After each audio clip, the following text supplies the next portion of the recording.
thank the Whig Clio Society, I hope I pronounced that right. Thank Dan, Charlie, Matthew, Peter, and also all of you for turning up to discuss the issue of is eating meat ethical. So it's going to be the thesis of Professor Singer and myself that nobody in here has to change any values that you currently hold in order to agree with us that eating meat is not ethical. We're going to be talking about the inefficiency of the meat industry, the fact that consuming meat drives up prices for the global poor so that they have nothing to eat at all, and we're going to be talking about the fact that when you choose to eat meat, you're entering into a mercenary relationship wherein you're paying other people to do things to animals that ethically you don't support, and that each of these things are unethical. So a quick poll of the audience. How many people in the audience think that if you can choose to consume something that requires 20 times the resources of something else, all things being equal, that you should do that? Usually like one or two. Bring on Armageddon, people, but apparently none in this audience. How many in the audience think that if you can choose to do something that raises the price of food for people who can't afford food in the first place, in other words, that contributes to global poverty, that you should do that? Okay? And finally, if you can make a decision that adds to the level of mercy and compassion in the world, or adds to the level of misery and cruelty, how many people are on the side of misery and cruelty? Yeah, nobody, of course. I mean, they're sort of rhetorical questions, although oftentimes there are a few people in Beef It's What's for Dinner shirts that raise their hands on all three of those. But the reality is, once Peter and I have presented our case about the fact that the meat industry does require exponentially more resources than other foods, vegan foods, that you could consume, that drives up the price of food for people who have no food, and that it contributes to what would be felony level cruelty to animals, were these dogs or cats or other animals that had protection. At the end of the day, we hope that you will agree with us that no, eating meat is not ethical. So I grew up in Oklahoma, and when I was in high school, the two food groups were McDonald's and Dairy Queen. It was Big Macs and it was Dairy Queen Blizzards. That's what we ate. And the first time somebody told me that they didn't eat meat, I thought they had a rare disease, digestive problem. Then they said, I haven't eaten meat in 3 years. I looked at them like they were saying they hadn't breathed oxygen in 3 years. What do you mean you haven't eaten meat in 3 years? What's wrong with you? Right? It was completely unfathomable to me. And then I started learning about it, and it became more and more understandable. The animal rights movement challenges people to listen to Socrates when he says the unexamined life is not worth living. Now, most of us, we eat 3 or more times a day, and yet we don't spend a lot of time thinking about the processes that get meat to the table. That's the challenge today, to think about how meat is made and what the external costs are in terms of environmental waste and degradation, in terms of contribution to global poverty, and in terms of support for the egregious abuse of animals. All in your name. Every time you choose to eat meat, you're saying, yes, do this again. Yes, do this again. I support this. So the first issue, this is the thing that did it for me. I adopted a vegan diet 23 years ago after I read a book called Diet for a Small Planet by Francis Moore Lepay.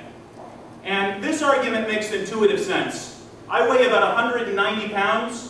If I do nothing but lay in bed watching Jerry Springer reruns, I'm going to burn about 2,000 calories a day. Except when I'm Jerry, then it ticks up just a little bit. The same basic relationship is true for farmed animals.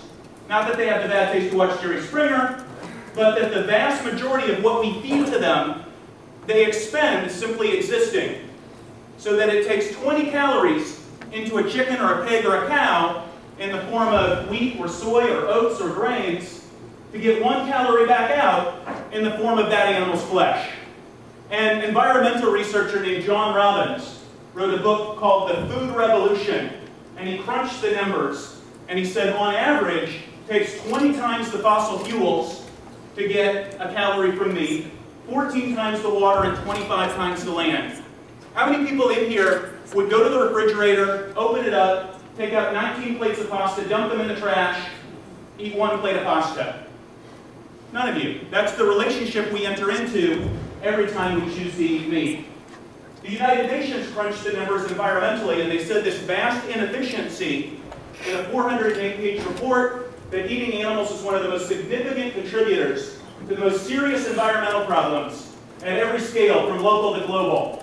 Eating meat contributes to problems of land degradation, climate change and air pollution, water shortage and water pollution, and loss of biodiversity.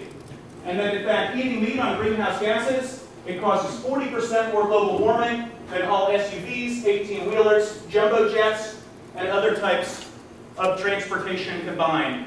On purely environmental grounds, we should not be doing something so vastly inefficient and polluting as consuming animal products.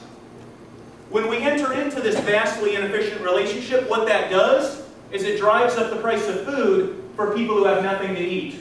This is the world's largest banner ever unveiled by Greenpeace. It was unveiled by Greenpeace. It says, KFC, Amazon criminal. It was unveiled in the Amazon rainforest because the Amazon rainforest is being shot down to grow soy to feed the KFC chickens. KFC isn't the only culprit, but they're one of them. The inefficiency means that 800 million metric tons of soy, wheat, and corn were fed to farmed animals 3 years ago, even as 1 billion people are living in what the United Nations calls nutritional deficit, which is a euphemism. They're starving to death. We choose to eat meat. We create this competition. It drives up the price of cereals. People starve. If we care about the global poor, eating meat is unethical. And then the last thing, and that's animals. This comes in 2 parts. The first part asks you, would you eat Gracie, the world's most perfect cat, in the upper left-hand corner? She's awfully cute, absolutely edible looking. But no, most people would not eat a dog or a cat. And yet we would be hard-pressed to come up with a cogent argument for how there's any difference between eating a dog, a cat, a chicken, a pig. I mean, do the thought experiment. They're made of flesh and blood and bone like we are. They have the same 5 physiological senses. They feel pain. Dogs, cats, chickens, pigs, and in fact human beings. If you wouldn't eat a dog or a cat, there is no rational explanation for why you would choose to eat another animal. Sadly, things are quite a bit worse than simply don't eat them because they're like us.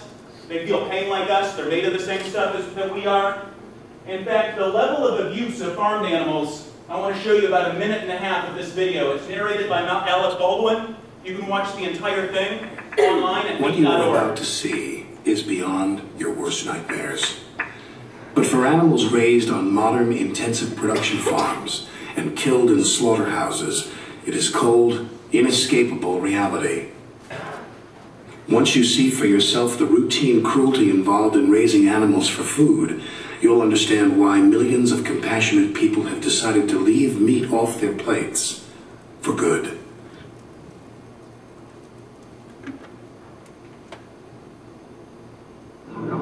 Chickens are probably the most abused animals on the face of the planet. They are crammed into filthy sheds by the tens of thousands, immersed in their own excrement among the corpses of other birds who died of heart attacks or stress.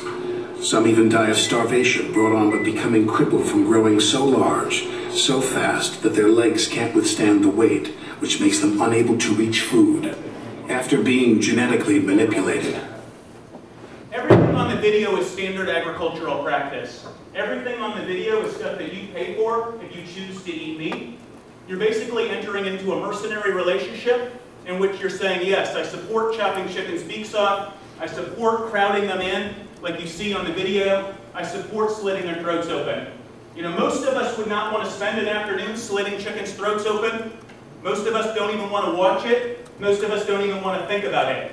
So I think we should challenge ourselves to ask where the basic integrity is in paying other people to do things to animals that not only do we not want to do it, we don't want to see it, we don't even want to think about it. If you don't like what they're doing to farmed animals, you shouldn't pay other people to do those things for you. The great philosopher Sir Paul McCartney summed up the argument well, I think. He said, it's staggering when you think about it. Vegetarianism takes care of so many things in one shot. Ecology, famine, cruelty. If you oppose environmental waste and degradation, if you oppose the global poverty, if you oppose cruelty to animals, please find with us that eating meat is unethical. Thank you.